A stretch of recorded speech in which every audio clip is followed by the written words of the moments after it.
एक ऐसी सल्तनत जिसके बादशाह हवा में सफर किया करते थे और एक ऐसी मलिका जिसके बारे में कहा जाता है कि ये जन्नात की औलाद है और इतना ही नहीं, इन्हें अपनी सल्तनत की सबसे खूबसूरत शहजादी भी माना जाता है। आखिर कौन थी ये कौम जो आग और सूरज की पूजा करती थी? तो आइए जानते हैं आज की इस वीडियो में ऐसी अजीबोगरीब बादशाहत के बारे में और जानते हैं कि एक जन्नात की बेटी को अल्लाह ताला ने किस तरह से हिदायत दी कि वो इनाम ले आई। दोस्तों, हम बात कर रहे हैं अल्लाह ताला के प्यारे पैगंबर हजरत सुलेमान की, जिन्हें अल्लाह ताला ने पूरे जमीन पर बादशाहत अता फरमाई थी और अल्लाह की बनाई गई हर मखलूकात यानी इंसान, जिन्नात, परियां, इन सभी को हुक्म देने की ताकत अता फरमाई थी। यहाँ तक कि कहा जाता है कि हवाओं पर भी पैगंबर हजरत सुलेमान अलैहिस्सलाम का कंट्रोल था और हवा भी बिना उनके हुक्म के चलना बंद हो जाती थी। और इतना ही नहीं बल्कि जानवर हो या कोई परिंदा, इन सभी की जुबान हजरत सुलेमान बखूबी जानते थे और उनसे बातचीत भी कर लिया करते थे। और अल्लाह ताला ने उनके आलिशान तख्त को इस तरह बनाया था कि वो हवा में भी उड़ सकता था और इसकी मदद से हजरत सुलेमान कई बार महीनों का सफर सिर्फ चंद दिनों में पूरा कर लिया करते थे। सब कुछ ऐसे ही चल रहा था, लेकिन एक दिन हजरत सुलेमान अपने पूरे लश्कर के साथ एक सफर के लिए रवाना हुए। आपको बता दें कि उनके लश्कर में परियों से लेकर जिन्नात तक हर तरह की मखलूकत मौजूद थी और उन सभी का काम अलग अलग था। जैसे इस लश्कर में एक खास तरह का परिंदा मौजूद था जो हजरत सुलेमान को बेहद पसंद था। इस परिंदे का काम ये था कि जहाँ भी हजरत सुलेमान का लश्कर रुकता था वहाँ पर ये पानी का इंतजाम करने में जुट जाता था और जमीन के नीचे से पानी निकालकर हजरत सुलेमान को देता था ताकि वो इस पानी से वजू कर सके और अपनी बाकी जरूरतें पूरा कर सके। इस परिंदे का नाम हुदहुद था, जिसकी नजर इतनी तेज थी कि वो हवा में उड़ते हुए भी अपनी आंखों से देख सकता था कि जमीन पर किस जगह पानी मौजूद है। लेकिन एक बार जब हजरत सुलेमान का लश्कर एक जगह पड़ाव गया तो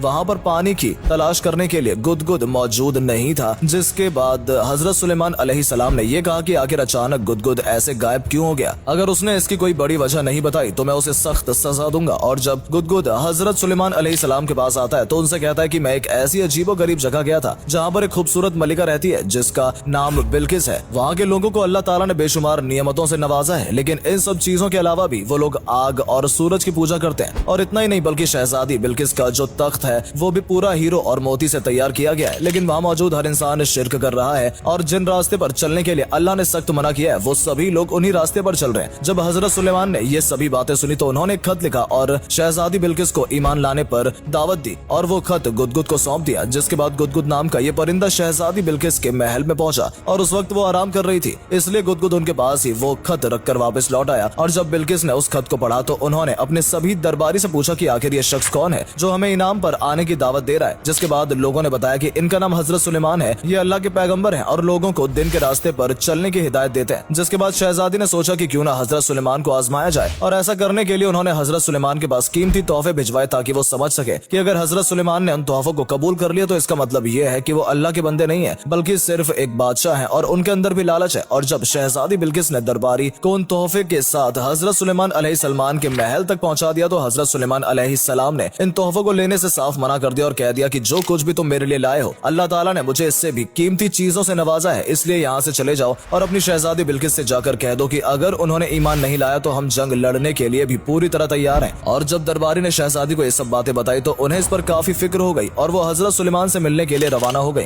दोस्तों, दिलचस्प बात यह है कि जब हजरत सुलेमान को इस बात की खबर लगी कि बिल्किस उनसे मुलाकात करने के लिए उनके महल आ रही है तो उन्होंने अपने महल में मौजूद सभी लोगों से कहा कि आप सभी में से कौन वो शख्स है जो शहजादी बिल्किस का तख्त उनके यहाँ आने से पहले ला सकता है। हालांकि बहुत से लोगों ने कहा कि वो ऐसा कर सकते, लेकिन ऐसा करने के लिए उन्हें काफी वक्त चाहिए था। जबकि हजरत सुलेमान अलैहिस्सलाम चाहते थे कि शहजादी बिल्किस के आने से पहले ही उनका तख्त महल में पहुंच जाए। और फिर अल्लाह के वली असीम बिन बरकिया ने मूसा अलैहिस्सलाम से कहा कि अगर आप मुझे इजाजत दें तो मैं आपके पलक झपकने से पहले शहजादी बिल्किस का वो तख्त यहाँ पर लाकर रख सकता हूँ। और फिर ऐसा ही हुआ। हजरत सुलेमान के पलक झपकते ही शहजादी बिल्किस का तख्त महल में आ गया और उसके बाद हजरत सुलेमान अलैहिस्सलाम ने उनके तख्त में कुछ बदलाव किया ताकि वो मलिका बिल्किस की अक्ल के बारे में जान सके कि वो इस बदले हुए तख्त को पहचान पाती है या नहीं। क्योंकि हजरत सुलेमान अलैहिस्सलाम को ये बताया गया था कि शहजादी बिल्किस का तख्त हीरे और मोती से तैयार किया गया, इसलिए हजरत सुलेमान अलैहिस्सलाम ने उस तख्त की शक्ल और सूरत बिल्कुल बदल दी ताकि शहजादी अपने ही तख्त को ना पहचान पाए। लेकिन जब मलिका बिल्किस हजरत सुलेमान अलैहिस्सलाम के महल में पहुंची तो वो उनकी शान और शौकत देखकर हैरान रह गए, क्योंकि जो कुछ भी उन्होंने हजरत सुलेमान अलैहिस्सलाम के बारे में सुना था, उनकी बहादुरी के बारे में या फिर उनके खूबसूरत महल के बारे में, ये सभी बातें पूरी तरह से सच थी। और जब उन्होंने अपने तख्त की तरफ देखा तो वो देखते ही पहचान गई कि जिस तख्त की शक्ल और सूरत बदली जा चुकी है ये असल में उसी का तख्त है जिस पर वो बैठती थी। और इस तरह शहजादी बिल्किस ये बात पूरी तरह समझ गई कि हजरत सुलेमान अल्लाह के ही पैगंबर हैं, क्योंकि जो शख्स इतने कम वक्त के अंदर इतना आलिशान तख्त यहाँ पर ला सकता है वो जरूर अल्लाह का ही बंदा होगा। इसके बाद हजरत सुलेमान अलैहिस्सलाम एक बार फिर शहजादी बिल्किस को ईमान लाने के लिए कहते हैं और इस बार शहजादी शहजादी बिल्किस उनकी बात मान लेती है और अल्लाह को ही अपना खुदा मानकर ईमान ले आती है और इस तरह से अल्लाह ताला ने इस खूबसूरत शहजादी को ईमान की दौलत अता फरमाई। हालांकि ये बात भी सच है कि शहजादी बिल्किस के माँ बाप में से कोई जिन्नात नहीं था और इसलिए बहुत जगह शहजादी बिल्किस को जिन्नात की बेटी भी कहा गया है। लेकिन जब अल्लाह ने चाहा कि बिल्किस ईमान कबूल करें तो बिल्कुल वैसा ही हुआ और जो पहले आग और सूरज की पूजा किया करती थी वो ईमान ले आई और अल्लाह के बताए गए रास्ते पर चलने लगी। तो दोस्तों ये थी हजरत सुलेमान और शहजादी बिल्किस की कहानी और हम उम्मीद करते हैं इस वीडियो के जरिए आपको शहजादी बिल्किस के बारे में काफी कुछ जानने का मौका मिला होगा और आप ये समझ पाए होंगे कि हजरत सुलेमान अल्लाह के एक ऐसे पैगंबर थे जिनके हुक्म सिर्फ जानवर या इंसान ही नहीं बल्कि हवाएं भी सुनती थी। तो अगर इस वीडियो के जरिए आपको कुछ भी जानने का मौका मिला हो तो अपने दोस्तों के साथ वीडियो को जरूर शेयर करें और